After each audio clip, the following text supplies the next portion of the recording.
mēs ražojam agrāk, bet tad mēs atradamies citās telpās.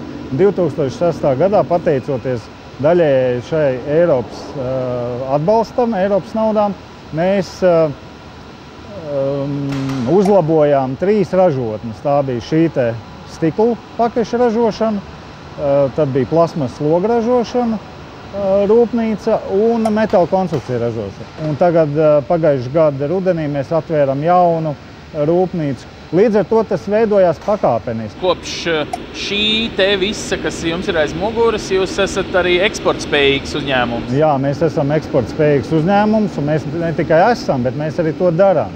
Kāds būs tas, var teikt, labums Tukumam no tā, ka jūs eksportējat? Pirmkārtām Tukumam labums būs tas, ka būs 230 darbiniekiem stabils darbs. Tie būs stabili nodokļi. Tukumam darbiniekiem tā būs stabilitāte un viņu alga katru mēnesi īstajos datumos.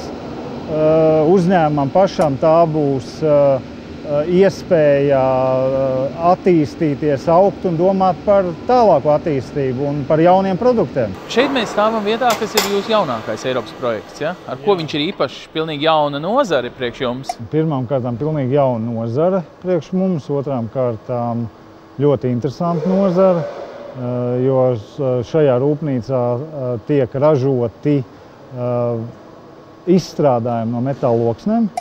Pamatā nerosējušais tērauds, alumīnijs.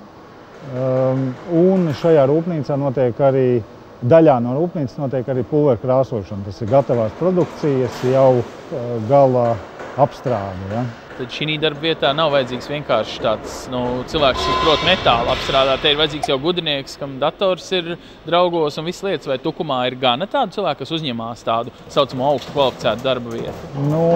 Īstenībā tādu cilvēku trūks ne tikai Tukumā, bet es domāju arī visā Latvijā šis te vidējais personāls. Uz doto brīdi visi šie darbinieki, kas ir pamatā, visi ir no Tukuma. Jūsu labi apmācīti? Mūsu apmācīti darbinieki, jā. Izņemot inženierus. Inženieri brauc mums gan no Jelgavas, gan no Jūrmalas, gan no Rīgas.